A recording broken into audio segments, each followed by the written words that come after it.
Good morning. It's Sunday morning, and one of the things I want to actually, I don't know. I'm sorry. This the smell is in the air again.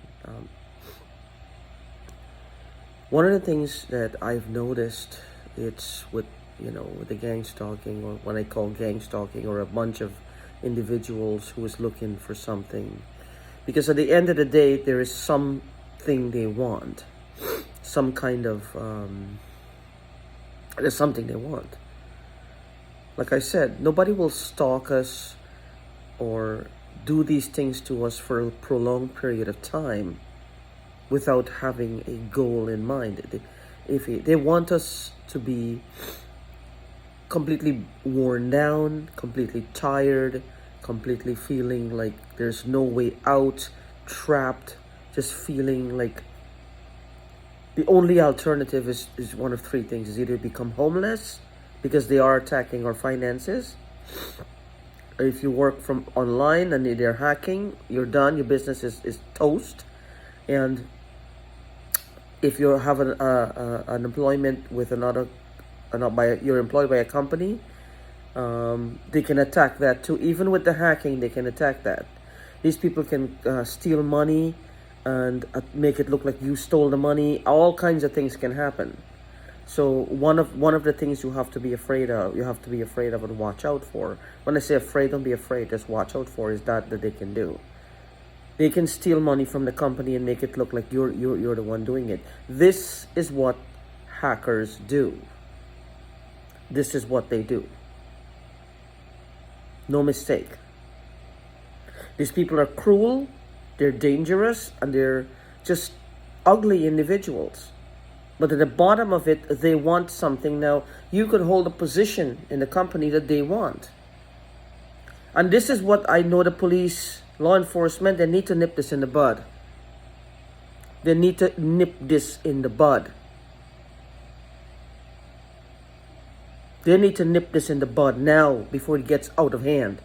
This in itself, I believe, is a pandemic that is paralleling COVID. Where does it stop? This is like they're power tripping at some point. With their power tripping. It's a common term and we all know what they're power tripping. Look at this power they have. Law enforcement, they're so abstract in the things they do that law enforcement can't seem to connect all the dots. And they're not talking to us. Maybe because we seem a little bit crazy, so the case could get thrown out of court. But you got to talk to us. You got to talk to us. The reason we are seeming crazy is because of the same thing that's happening. So it's like, where does it end and where does it begin? We look frazzled, look like we're off kilter a little, look like we're irritable, angry. And yes, it's because of good reason. Look what's happening to us. We weren't always like this. We didn't suddenly develop a mental problem. They're trying to make us look like we have a mental problem. Provocation will do this. This is why a few of them sit down and listen to us. They will understand what's happening. And then they'll see why they're reacting this way. I'm sure there are advocates all over who understand this. And they work primarily with people like you and me. So the thing is, what they try to do is they try to make us frazzled. They try to wear us down. They try to make us look like we have no way out of the situation. And it's going to get worse because they're always going to make you feel this is about to get much worse. Now, they're not making any demands. Well, I want XYZ from you. Well, what do they want? They don't make an outright demand. Well, this is what I want. I want you to sign a piece of paper and sign off all your assets to me. Because they're cowards. They can't do that. They can force you to do it and sign a piece of paper. But in the light of day, the paper comes up and you challenge them, or this goes to court. The lawyer asks, your lawyer asks them, well, why would he or she gives you all their assets? Let me think now. Let me think.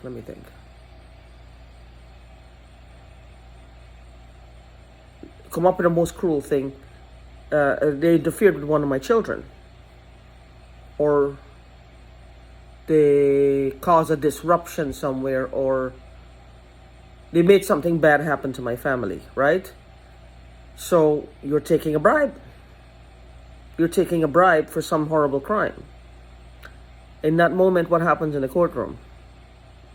They don't look too nice to the jury.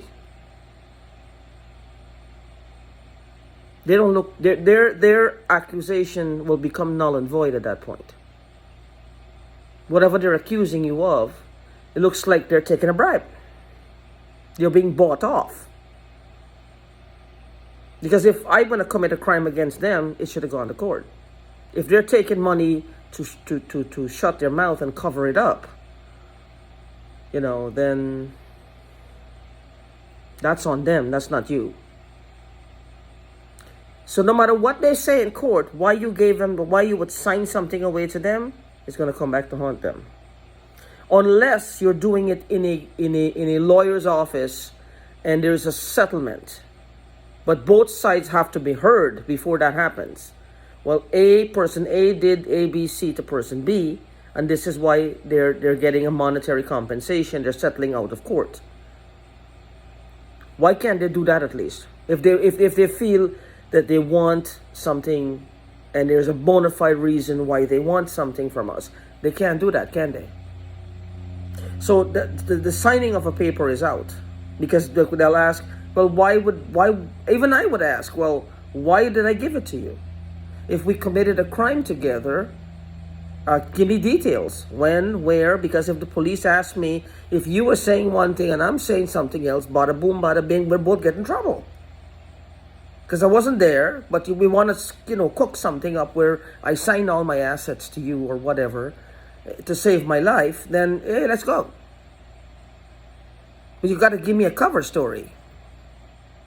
They're not going to do that either. I'm trying to do that just to make them see how this looks, how ugly they are, and what they're putting me through, and what they're, people who are doing that to you, what they're putting you through as well.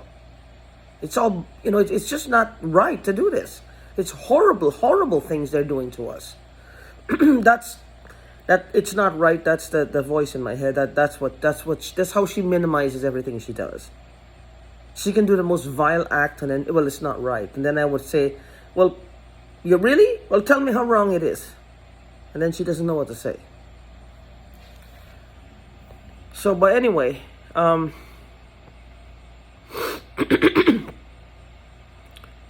of the things that, they'll try to do to you is that they'll try to wear you down. They'll try to make you feel there's no way out. They'll try to make you feel like this is going to go on forever. Your finances are shot. You don't really have an income. And that's one of the things that they gloat over. That's one of the things they'll keep pressing and pushing is the lack of income. Because you want to work, you want to get your life back together, but every time you do, something is going wrong. Some of us are afraid to leave our homes, not because we're agoraphobic or we have a mental problem, but every time we leave, there's something is going wrong. Again, there are some of us out there who do have mental problems and who do need medication. These people are diagnosed with schizophrenia, they're diagnosed with bipolarism, they're diagnosed with ADHD, they're diagnosed with various mental disorders. It's a chemical imbalance in the brain. This is normal. This actually happens. It really does happen. There's a chemical imbalance in the brain. It does happen. And these people do need medication. But for the few of us who this is actually happening to and is taking the time to do the research, we know better. We don't have a mental disorder. And even if we do, we can differentiate that to know what's happening to us here. This is not a mental disorder. Mental disorder don't put roaches in my fridge. Mental disorder don't spritz and spray me. Mental disorder don't make my cat bleed in the head. I wasn't there when I came back home from grocery shopping with my friend. There she was. Mental disorders don't create holes in the roof, or the ceiling as I call it. No, these are real people doing this. That's not a mental disorder climbing out my body, imagine a puff of like an amoeba looking thing and doing that. No, those are real people doing that. So with that being said, what they want us to do is they push, push, push, push, push, and they want us to feel there's no way out. So the only way out is either we die, we become homeless, we just fall off the grid. They're trying to push us out of society. Now, why would people do that?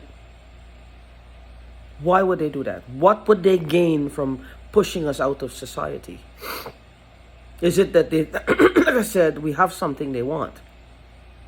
Maybe they are using our identity, or they have someone using it to drain some inheritance or some winnings or something we have somewhere. And we need to be where we are nowhere near that until all the money is drawn out or all the money is gone. But some people, I believe, what's happening now, and this is a whole new thing for me, is that they're actually finding people, right, who are like not too close to their family, not too close. They're just basically going through life, but they don't get involved with the law. They don't have a lot of what do they call it? Any entanglement with the law, right? So they're kind of, they're okay. And they might be using you. They hack in, they're using you. They're putting stuff against your social. They're taking out like credit cards in your name. They're doing stuff, and you don't know what's happening because it's hidden from you. It's like you're here, you know yourself, you have your life, the one you're living, but your name, your identity has a whole life of its own over here. And they're living it up. I don't know. So now if it gets too close to comfort and you finding out about this whole identity here is a problem for them. It's going to be a problem for them. So anyway, with that being said, what it is, what they're trying to do is push us off the grid, push us off the map, make us feel like we're just so tired and weary all the time. And you can feel it. You get mentally tired, emotionally tired, psychologically tired. You're financially exhausted. You're feeling spiritually dead inside, because they're even trying to attack your spirituality, your connection with the one and only Alpha and Omega. They're trying to attack that. I mean, that takes some balls to me. That shows me these people have no love of God. They have no fear of Him either. That's one of the worst possible things as a human being that they can do. Think of the level of their mindset. They're trying to come in between a person and their spirituality, their creator. To me, that's too much. That is way, way, way too much to do. That's too much. Man is one thing. Because I don't care who I'm talking about, from the Queen of England to me. Man is one thing. Because we're all, equal in the sight of God. But to come in between me and the Creator, try to interject if I'm praying or if I'm doing something just to disrupt it. Oh my God, to me that's like the ultimate. That's like the ultimate sin that they can commit. Thievery is one thing. But to do that is the ultimate sin that they can commit. Ultimate. And for them, in my opinion, there's no turning back for them. That's the worst possible thing a human being can do to another. Come in between them, try to sabotage their relationship with their Father. And I mean the Almighty Father, not a spiritual father, not a physical father or a biological father. That's the worst possible thing they can do. Because even that they're trying to disrupt. That's just cold. And that's going to tell on them one of these days. That's going to tell on them one of these days. That's not going to be my doing. Or anybody's doing. That's one thing they're going to have to give reckoning for at some point. But the thing is, no matter how tired you get, no matter how weary you get, no matter how you feel exhausted, don't give up. Don't give up. Because the more they see you broken, the more they get off on it. The more they see you tired, is the more they feel vindicated. The more they see you exhausted, is the more they feel they're close to whatever goal they're trying to achieve. And these are not people who will state their demands. Like I said, they will not state their demands up front. They will not state their demands. Because they know if they do that, they'll get in trouble. They don't come in your face and state the demand. They don't send you an email and state your demand. If they're holding you hostage for a reason, keeping you like basically banished away from society, what's the reasoning for it? There's something else going on here. There's something else going on that they're trying to prevent you from seeing. Have they been using your identity? Have they been using you like a tool, like a means to an end to get something done, and you don't know? And you're close to finding out, well, whoa, all this shit's happening around me, and I'm in the thick of it, and I don't know, and you're close to finding out, and there you go. That's scary to them. They're going to try to keep you away from society. They're going to try mostly to discredit you, make you look like you're stupid. So if you make an accusation, nobody believes you. After all, look at your behavior. It's irrational. She's been doing this to me for over a year. So my behavior has been irrational since then. Except that I have physical things to show I'm being hacked and things are happening to me. And the two are not excluded. They're connected. They're not disassociated from each other, I should say. They're connected. So whatever you do, just stay strong and be strong. And it's great you guys are teaching me so much, because I didn't know all these things existed. All these the neural remote monitoring and all these things, I didn't know they existed. It's like a whole new world has opened up for me. I don't understand it. One I wish I hadn't been aware of. And I don't think either one of you, whenever you became aware of this, you felt exactly the way I do. I wish I didn't have to know about these things.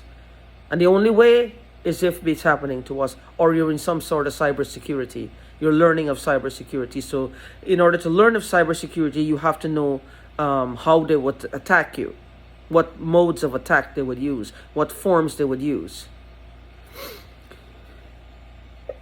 Excuse me. I don't know.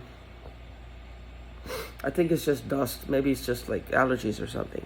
But anyway, be safe and stay safe. And if you can find anything if you know of anybody we can talk to in law enforcement that would listen to us, maybe a special division of the FBI or somebody we can talk to, please let me know. Please. Thank you.